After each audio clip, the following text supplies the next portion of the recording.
original narrative, especially created for Love Behind Gold. Emma's hands trembled as she placed the champagne flute on the crisp, white tablecloth, the medical bills for her sister's emergency surgery, burning a hole in her pocket like a brand of shame.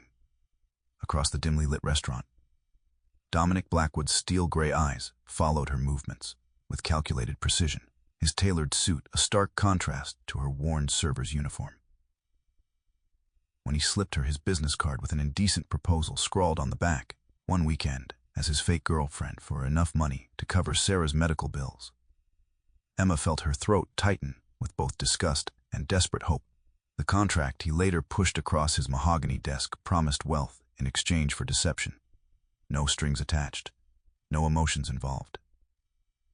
But as the rain pelted against the penthouse windows that night, neither of them realized they were signing away the one thing money couldn't buy: the truth about what their hearts really wanted. Emma Sullivan stared at the hospital bill in her trembling hands. $48,000. The numbers blurred as tears threatened to spill. Her sister Sarah needed specialized heart surgery within the month, and their insurance had denied the claim, citing a pre-existing condition loophole. "There must be something we can do," Emma whispered into her phone, pacing the cramped apartment kitchen. "Payment plans, clinical trials, anything." Sarah's weak voice came through the line. "Don't worry, maybe I can wait." "No, the doctor said waiting isn't an option." Emma's voice hardened with determination. She'd already maxed out 3 credit cards, picked up double shifts at the restaurant, and sold everything of value she owned. It wasn't enough, not nearly enough. The refrigerator hummed in the background, nearly empty except for a carton of milk and leftover pasta. Emma hadn't eaten a proper meal in days, saving every penny for Sarah, 25 years old, with a suspended nursing degree. She'd left school when their parents died to care for her teenage sister, and now facing a mountain of debt that seemed insurmountable. Her phone pinged with a text from her landlord. "Rent past due. Final warning."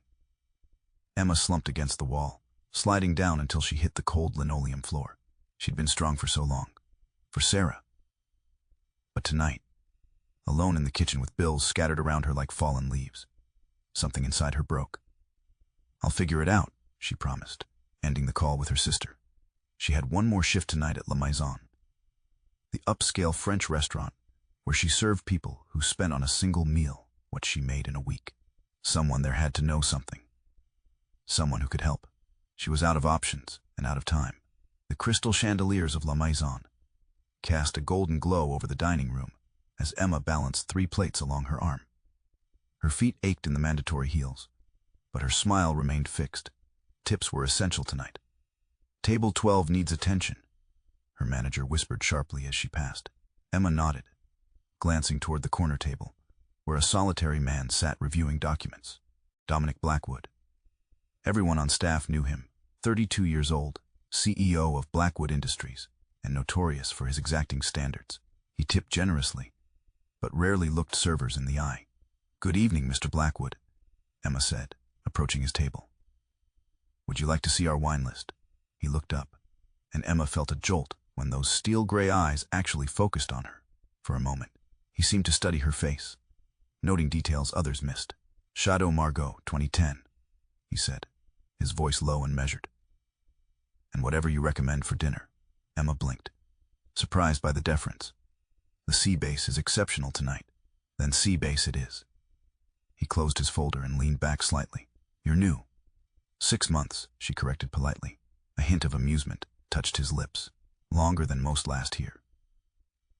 When she returned with his wine, she noticed his phone screen, a news article about his family's upcoming gathering at their vineyard estate.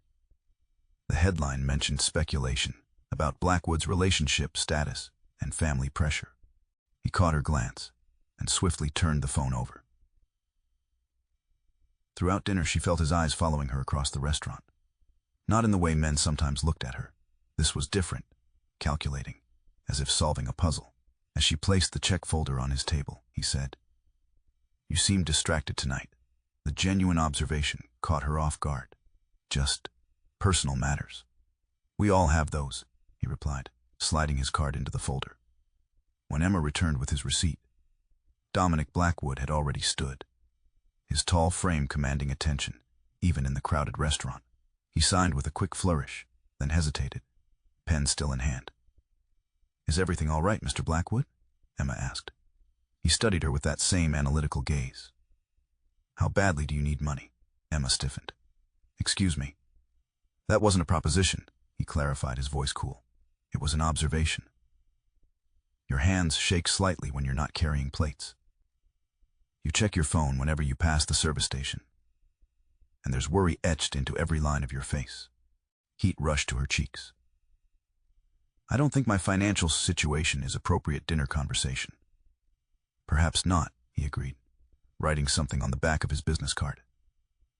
"But I have a proposition that could solve your problems." He slid the card across the table.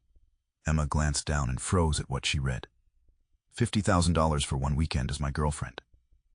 No strings attached. "This is inappropriate," she whispered, though she didn't push the card away. "It's business," he countered. "My family is hosting a gathering at our vineyard estate this weekend. They've been pressuring me about settling down. I need someone presentable, intelligent, and convincing to play the role of my girlfriend." "Why me?" The question escaped before she could stop it. "You're observant, discreet, and clearly in need. You also don't seem the type to get emotionally involved." His gaze was unflinching. $50,000, 2 days of your time. A simple performance. Emma's mind raced to Sarah's hospital bills, the eviction notice, her suspended education. "If you're interested," he continued, putting on his suit jacket, "come to the Blackwood Tower tomorrow at noon, 25th floor. We'll discuss details." He walked away, leaving Emma staring at the card, her heart pounding with equal parts indignation and desperate hope. The Blackwood Tower soared into the sky like a monument to power and wealth. Emma's reflection in the mirrored elevator doors showed a woman she barely recognized. Hair pulled back severely, wearing her only business-appropriate outfit. Borrowed from a former classmate, Dominic's executive assistant, a woman with a glacier-cold efficiency, led her directly to his office without a word. "You came." Dominic stood behind his desk, the Manhattan skyline framing him through floor-to-ceiling windows. "I'm here to listen," Emma clarified. "Nothing more." He nodded, gesturing to a chair. $50,000, tax-free. Half up front, half after the weekend concludes successfully. Emma swallowed. "Define successfully." "You convince my family we're in a relationship. You learn enough about me to pass scrutiny. You behave appropriately in high society settings." He slid a folder across the desk. "The contract outlines everything." Emma opened it, scanning the pages with growing disbelief. There were clauses about appropriate physical contact, conversation topics, even clothing requirements. "This is thorough," she managed. "I'm always thorough." His expression remained impassive. Page 4 outlines the confidentiality agreement. Breaking it would result in significant legal consequences. Emma turned to the final page and froze at the last clause. Both parties agree that no emotional attachment shall develop. This arrangement is strictly professional in nature. "Is this really necessary?" she asked, tapping the clause. Something flickered in his eyes.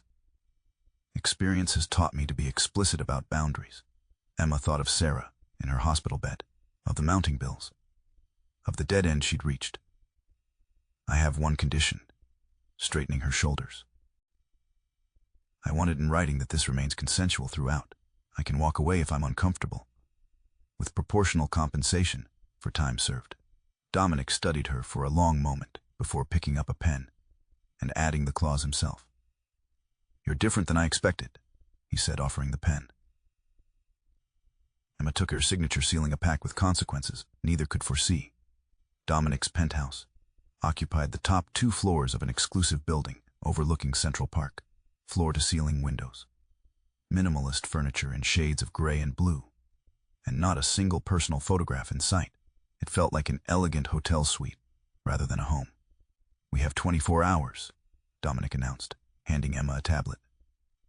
"This contains everything you need to know about me, my family, and our supposed relationship."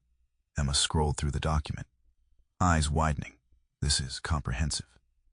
How we met at a charity gala 6 months ago, our first date at Per Se, Weekend trips to the Hamptons. Details matter, he said simply. My family will ask questions. For the next several hours, they rehearsed their story. Dominic was methodical, correcting her on the names of his family members, teaching her about wine regions as if preparing for an exam. Your brother Alexander, divorced twice, currently dating a model half his age. Your sister Catherine, married to Senator Williams, has twins. Your mother still runs the charitable foundation. And your father passed away 3 years ago. Emma recited the facts perfectly. Something shifted in Dominic's expression at the mention of his father. Good, he said curtly. As evening approached, he ordered dinner from a high-end restaurant. They ate at his dining table, the Manhattan skyline glittering beyond the windows. Why not just tell your family you're single by choice?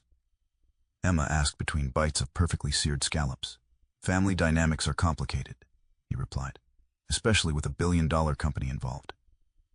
So I'm a shield. His eyes met hers. You're a solution, one I'm paying handsomely for. Emma nodded, understanding the transaction, but sensing unspoken depths behind his calculated exterior. No. Emma stood her ground in Dominic's living room, arms crossed. It's a simple request, he countered, his patience visibly thinning. My family expects a certain type of woman. I won't pretend to be some vapid socialite who agrees with everything you say. Her voice remained steady, despite the anger bubbling beneath. That wasn't in the contract. Dominic stepped closer, towering over her. I'm not asking you to be vapid. I'm asking you to defer to me in conversations about business and family matters. And I'm telling you that's not realistic. Emma didn't back down. Real couples disagree. If I act like your echo, they'll see through this in minutes. Something unexpected flickered in his eyes. Respect, perhaps, or surprise at being challenged. I've dated women who contradicted me before, he said after a moment. But not ones you've respected, Emma countered. The silence that followed confirmed her assessment. Dominic turned away, walking to the window. For several moments, he simply stared at the city below. You're right, he finally admitted, his voice softer than she'd heard before. They'll expect chemistry, not compliance. He turned back to her. But there are still boundaries. Certain family matters remain off limits. I can work with boundaries, Emma agreed. Just don't expect me to be a puppet. The tension between them shifted into something different, a mutual recognition of unexpected depth in the other. We should practice, he suggested, gesturing to the couch. Sit close to me. We need to appear comfortable with each other. When Emma sat beside him, leaving a careful inch of space between them, she caught a hint of his cologne, subtle, expensive, strangely comforting. The realization unsettled her more than their argument had. These are all for me. Emma stood frozen in the doorway of the guest bedroom, where dresses in various colors and styles hung like an exclusive boutique display. The stylist selected options based on the measurements I provided, Dominic explained, standing behind her. Choose whatever you prefer for each event. Emma moved slowly into the room, touching fabrics that probably cost more than her monthly rent. How did you get my measurements? I observed details, he said simply. It's what I do. A woman appeared in the doorway, Marisa, the stylist, efficiently directing Emma through fittings for the weekend's events. Dominic excused himself to take calls in his office. Hours later, as Emma tried on the final evening gown, a midnight blue silk that flowed like water, she heard a soft knock. Dominic stood in the doorway, his expression changing subtly when he saw her. That one, he said quietly. Emma turned to the mirror, suddenly seeing herself through his eyes. The dress transformed her, revealing an elegance she hadn't known she possessed. My sister would love this, she murmured, thinking of Sarah's delight in beautiful things. Your sister? He asked. Emma froze, realizing she'd spoken aloud. It's nothing. It's clearly not nothing. His reflection appeared behind hers in the mirror. The money. It's for her, isn't it? Their eyes met in the reflection. For a moment, the pretense fell away. She needs heart surgery, Emma admitted. Insurance won't cover it. Dominic's hand moved as if to touch her shoulder, then withdrew. I understand doing whatever it takes for family. The unexpected vulnerability in his voice made Emma turn, but his expression had already closed again. the brief connection severed like a cut thread. Rain lashed against the penthouse windows. As midnight approached, Emma stood watching the storm, wrapped in a borrowed cashmere robe, unable to sleep. Tomorrow, they would leave for the Blackwood Vineyard estate, and the performance would begin. "Can't sleep?" Dominic's voice came from behind her. She turned to find him in pajama pants and a t-shirt, the most casual she'd seen him. "Just thinking about tomorrow." He joined her at the window, keeping a careful distance, having second thoughts. "Wondering if I'm making a deal with the devil," she admitted with a small smile. The devil would offer less paperwork. His attempt at humor surprised her. They stood in silence, watching lightning illuminate the city in brief, electric moments. "Why don't you just hire an actress?" Emma finally asked. "Someone professional." Dominic considered this. "Actresses have connections, social media, friends. They talk. You're contained, safer." "Because I'm desperate." The words held no bitterness, just truth. "Because you have purpose," he corrected. "The money means something to you beyond itself." Emma studied his profile, illuminated by another flash of lightning. "And what means something to you beyond money?" "Dominic Blackwood." He turned to her, his expression unreadable. "Control, legacy, freedom from expectations I never asked for." The honesty surprised them both. For a moment they were just two people standing in the dark, sharing truths they hadn't planned to reveal. "We should get some sleep," he said, stepping back. "The car leaves at 7. As Emma returned to her room, she realized they had crossed some invisible line. The performance had already begun, but the script was changing in ways neither had anticipated. The Blackwood Vineyard estate sprawled across rolling hills in the Hudson Valley, a 19th-century mansion, renovated with modern luxury, while preserving its historic character. As their car crunched up the gravel driveway, Emma's stomach tightened with nerves. "Remember," Dominic said quietly, "you're not intimidated. You belong here." Emma nodded, smoothing the silk blouse she wore with tailored pants. The casual arrival outfit the stylist had selected. Dominic's hand covered hers briefly, a reassuring gesture that felt surprisingly genuine. "Dominic." A tall, elegant woman in her 60s descended the front steps as they exited the car. Catherine Blackwood's silver hair was swept into a perfect chignon, her smile warm but assessing. "And this must be Emma." "Mrs. Blackwood," Emma said, extending her hand. "It's wonderful to finally meet you. Catherine, please. We're practically family if you've managed to hold my son's attention for 6 months." Her eyes sparkled with curiosity. Dominic placed his hand at the small of Emma's back, the touch sending an unexpected warmth through her. "Mother, don't start interrogating her before we're even inside." Staff appeared to take their luggage as Catherine led them through the grand entrance hall with its soaring ceilings and ancestral portraits. Guests mingled in adjacent rooms, conversations pausing as they passed. "Everyone's been dying to meet you," Catherine confided to Emma. "Dominic has been so secretive." "I prefer private," Dominic corrected. Emma felt the weight of curious stares. Relatives, family friends, business associates, all evaluating her worthiness. "You'll be in the East Wing," Catherine informed them. "I assumed you'd want to share a room." Emma maintained her smile despite the jolt of panic. This detail hadn't been explicitly discussed. "Of course," Dominic replied smoothly, his hand still at her back. "Thank you, Mother." As they followed Catherine upstairs, Emma whispered, "You didn't mention this part." "Adapt," he murmured back. "That's what we're paying you for." Lunch on the terrace overlooked rows of grapevines stretching toward distant hills. Emma found herself seated between Dominic and his brother Alexander, a sharper-edged version of Dominic with the same penetrating gaze. "So, Emma," Alexander began, swirling his wine. "My brother tells us you're in healthcare." "Nursing," she replied, the half-truth coming easily. "Though I've taken a break from my studies." That much was true. "Fascinating career choice. What drew you to it?" Emma felt Dominic tense beside her. They hadn't rehearsed her backstory in such detail. "My parents died in a car accident when I was 20, she said, drawing from her real life. "The nurses who cared for them in their final hours showed me what compassion truly means. I wanted to provide that for others." The table quieted. Catherine's expression softened with genuine sympathy. I'm sorry for your loss, Alexander said, his tone gentler. And who raised you after that? I raised my younger sister, Emma answered truthfully. She's 19 now. Dominic's hand found hers under the table, a gesture that felt less like performance and more like support. And what does your sister think of Dominic? Catherine asked. Emma hesitated, caught between fabrication and truth. She hasn't met me yet, Dominic intervened smoothly. Emma's been protecting her from my workaholic tendencies until she was sure about us. Smart woman, remarked an older gentleman at the table. Dominic's Uncle Robert. Blackwood men have always put business first. It destroyed my brother's marriage. Tension rippled through the gathering. Dominic's jaw tightened, but Emma squeezed his hand. I've found that Dominic makes time for what matters, she said, looking directly at him.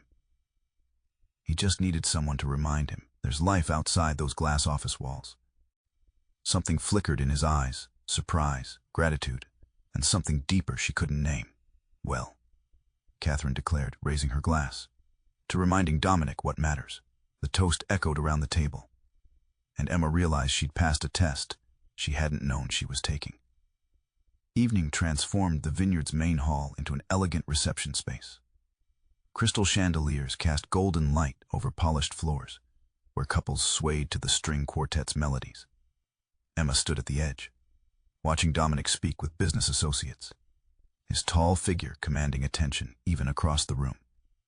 When he finally approached her, his expression had softened from its business mask. You've been abandoned, he observed, offering a champagne flute.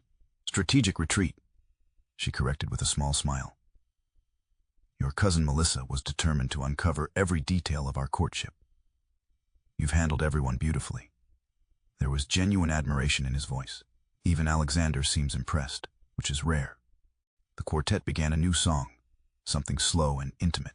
We should dance, Dominic said, setting down their glasses. It would be expected.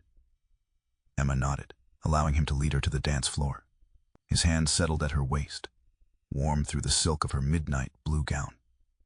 She placed her hand on his shoulder, maintaining a respectable distance between them. Closer, he murmured, drawing her in until barely an inch separated them. We're supposed to be in love, remember? The scent of his cologne enveloped her, cedar, and something distinctly his.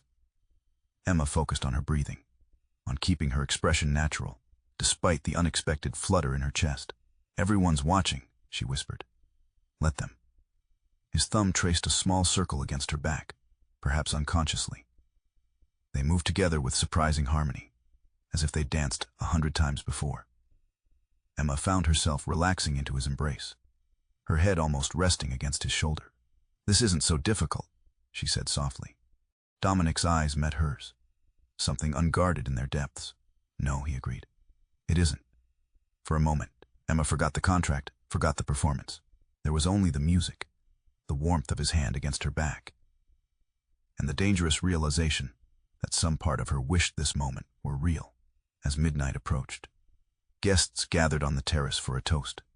Stars scattered across the clear night sky, and lanterns illuminated the vineyard slopes below. Emma stood beside Dominic, acutely aware of his presence. Catherine raised her glass. To family, friends, and new beginnings.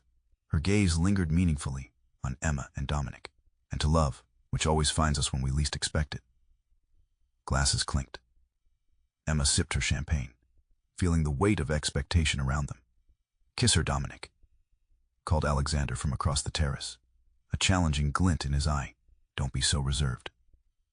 Other guests joined the playful demand. Emma felt Dominic stiffen beside her. We don't have to, he said quietly, for her ears alone. They won't believe us if we don't, she replied, equally soft. Dominic turned to her, his expression unreadable. Slowly, he raised his hand to her cheek, his touch feather-light.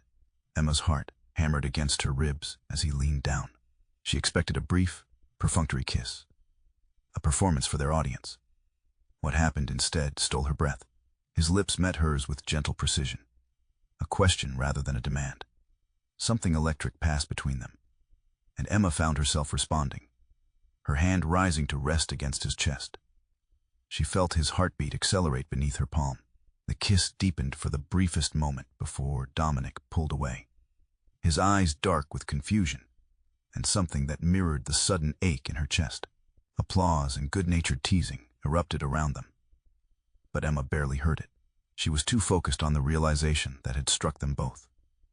That wasn't pretend.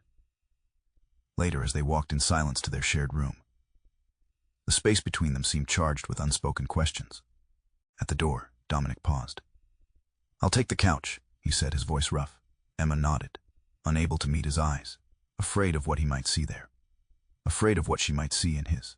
Emma couldn't sleep. The kiss replayed in her mind, a moment that had shifted something fundamental between them. After an hour of restless turning, she slipped from the bed, careful not to disturb Dominic on the couch.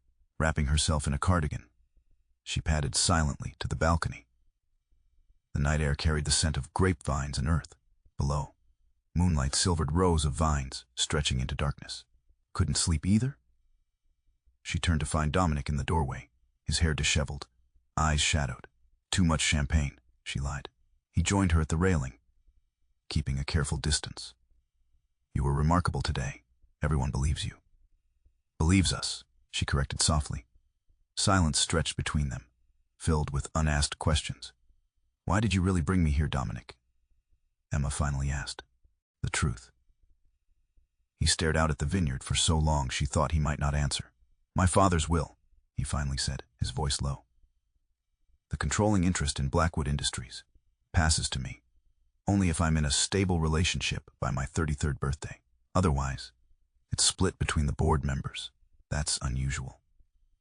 He watched me prioritize work over everything else. Thought I needed balance. Bitterness edged his words. 3 weeks until the deadline. "So I'm a stopgap," Emma said, understanding dawning. "Until you find someone real." Dominic turned to her, moonlight casting half his face in shadow. "I stopped believing in real a long time ago.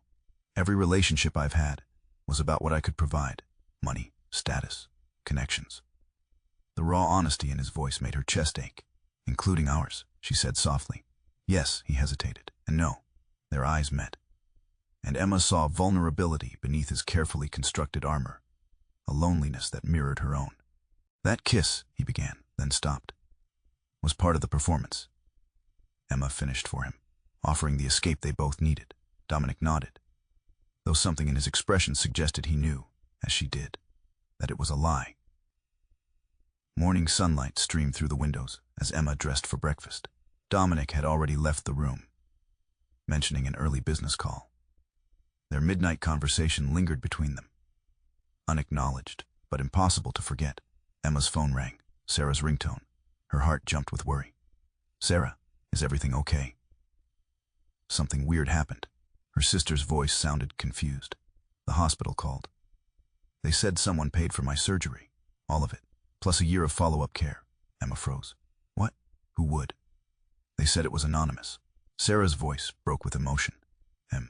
I don't understand. Do you know anything about this?" "I need to call you back." Emma ended the call, her mind racing. She found Dominic in the library, alone with his laptop. He looked up when she entered, his expression carefully neutral. "You paid for Sarah's surgery." It wasn't a question. Surprise flickered across his face, quickly replaced by resignation. "How did you find out?" "The hospital called her." Emma's emotions warred between gratitude and anger. "Why would you do that without telling me?" Dominic closed his laptop. "I made some calls after our conversation yesterday. Found out which hospital. Spoke to the right people." "That doesn't answer my question." He stood, facing her directly. "Because you shouldn't have to sell yourself to save your sister.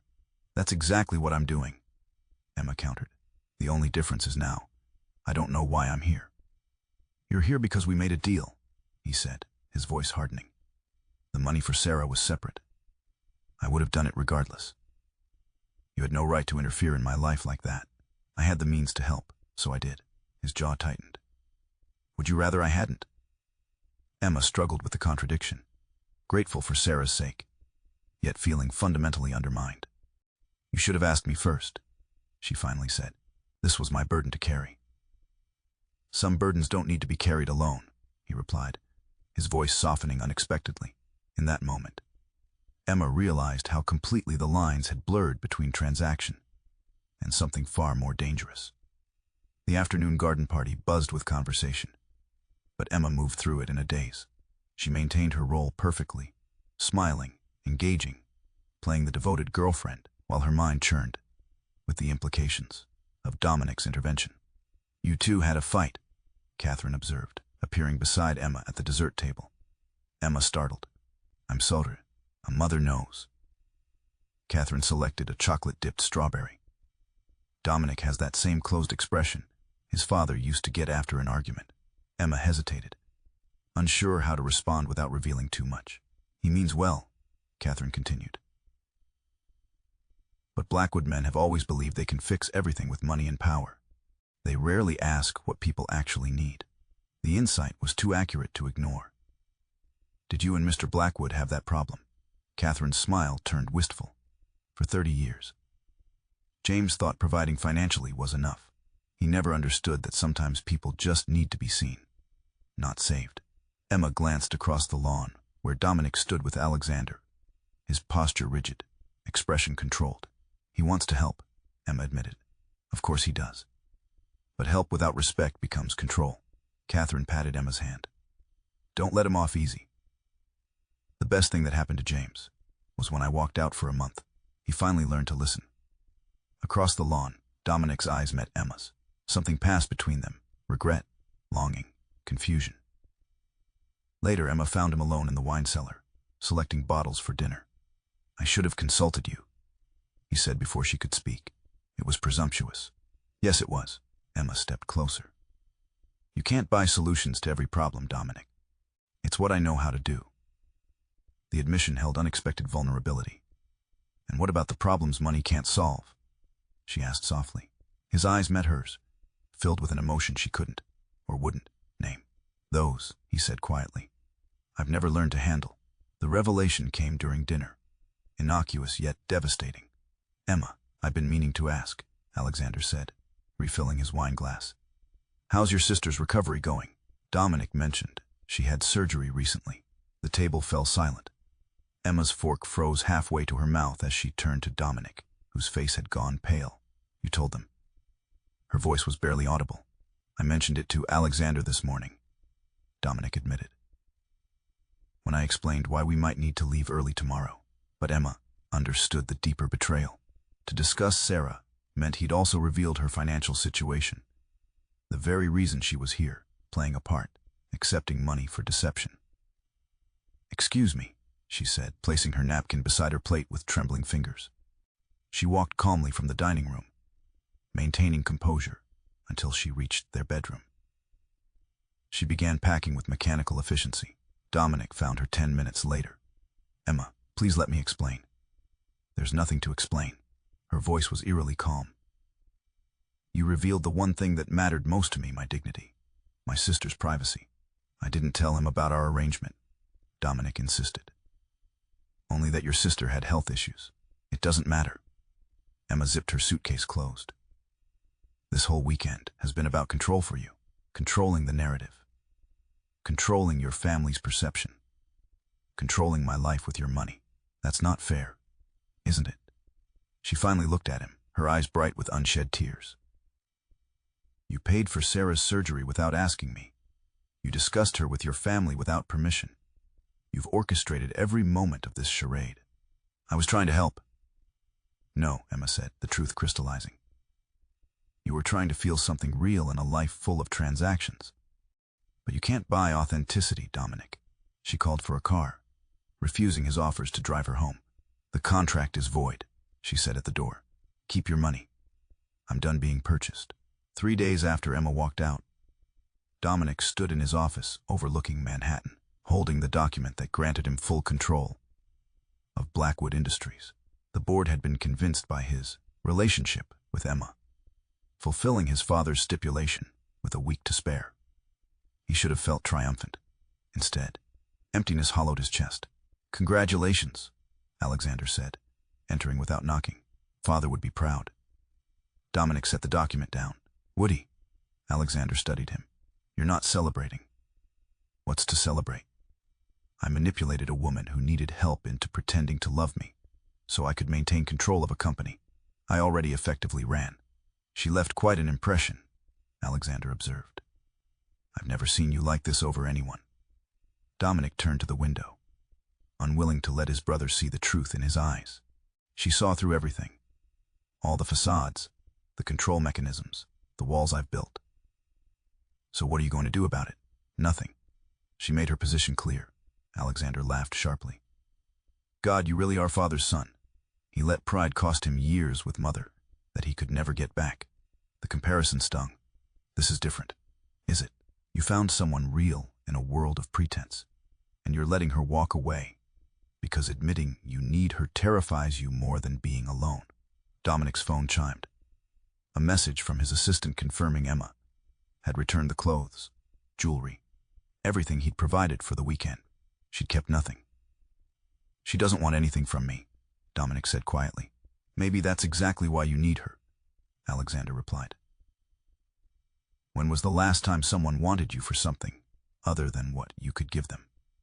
The question lingered long after Alexander left. Dominic stared at the city below, remembering Emma's words. You can't buy authenticity. For the first time in his adult life, Dominic Blackwood faced a problem he couldn't solve with money or power. The realization was terrifying and strangely liberating. That night, he did something unprecedented.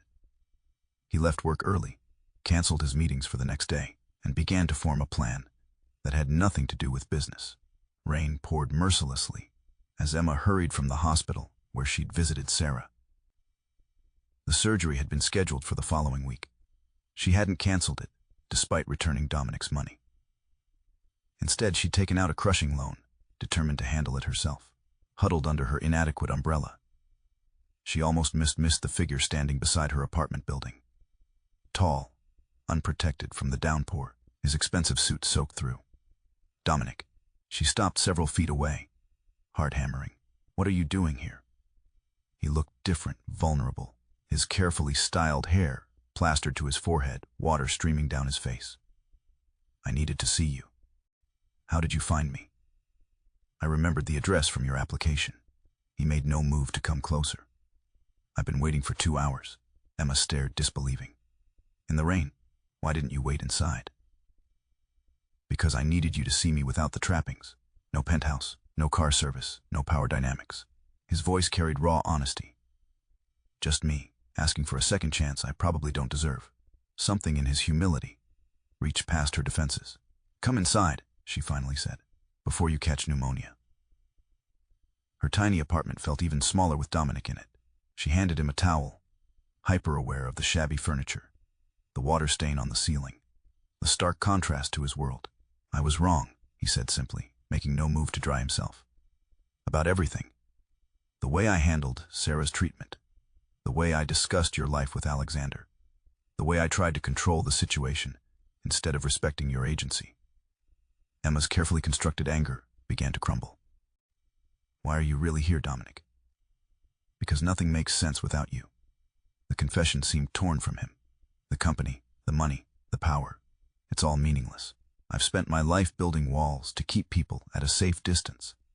And in 3 days, you dismantled them all. I can't be bought, she whispered. I know. He stepped closer, rain still dripping from his clothes. That's why I'm here with nothing to offer, except the truth. I'm falling in love with you, Emma Sullivan. They sat at Emma's small kitchen table, steam rising from mugs of tea between them.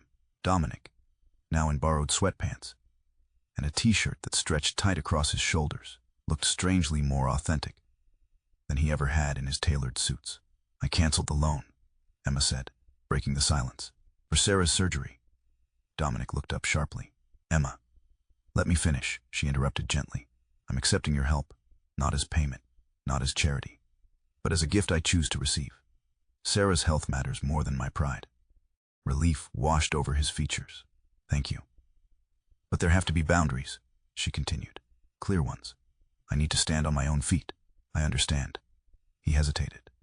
I've never been good at boundaries, or relationships without clear power dynamics. I've noticed, Emma said with a small smile. I want to learn, he said simply. With you. If you'll give me that chance. Emma studied him. This powerful man made vulnerable by feelings he couldn't control or negotiate away. No more contracts, she said. No more performances. Just us, he agreed. However complicated that might be. Emma reached across the table, her fingers brushing his. It will be complicated. Your world and mine don't exactly align. Maybe they're not supposed to. His hand turned, capturing hers. Maybe they're supposed to expand each other. The touch of his skin against hers felt different now. Real, chosen, not part of any script. I can't promise this will work, she warned. I'm not asking for promises. His thumb traced circles on her palm. Just honesty. And patience while I learn how to be with someone who sees me, really sees me. I do see you, Emma said softly. The man behind the power. The one who cares too much and doesn't know how to show it properly. And I see you. Stronger than anyone I've ever known. Unwilling to compromise your integrity, even when it costs you everything. In that moment of mutual recognition, something new began to build between them. Fragile, honest, and entirely their own. 6 months later, Emma stood on the balcony of Dominic's penthouse. Their penthouse now, though she still maintained her apartment, a symbol of her independence. The city lights sparkled below as evening settled over Manhattan. Behind her, voices and laughter spilled from the living room where Sarah, now recovered from her successful surgery, was thoroughly beating Alexander at chess, while Catherine offered unhelpful advice to both players. Warm arms encircled her waist as Dominic joined her on the balcony, resting his chin on her shoulder. "Penny for your thoughts," he murmured. Emma leaned back against him. "I was thinking about that first weekend at the vineyard, how everything was orchestrated, rehearsed. Not our finest moment," he acknowledged. "No, but necessary." She turned in his arms to face him. "We needed that catalyst." His expression softened as he tucked a strand of hair behind her ear. "I've been thinking about my father's stipulation. He was right, you know. I needed balance." "And did you find it?" she asked. "I'm learning." Dominic's smile reached his eyes, something that happened more frequently now. "The company is thriving. But I haven't worked past 8 weeks. Alexander thinks I've been body-snatched." Emma laughed, a sound that still delighted him. "He told me you actually took a vacation day last week." "A medical emergency," Dominic said solemnly. "I was diagnosed with acute perspective." From inside, Sarah called, "Are you two being disgustingly romantic out there again? Because dinner's getting cold." "We should go in," Emma said, making no move to leave his embrace. Dominic's expression grew serious. "I love you, Emma Sullivan. Not because I need you or because you complete some missing part of me, but because I choose you, every day, exactly as you are." "And I choose you," she replied, rising on tiptoes to kiss him briefly. "The real you, not the performance." As they rejoined their family, Emma realized that what had begun as a desperate deception had transformed into the most honest relationship of her life, proof that sometimes love finds us disguised as the very thing we're trying to avoid.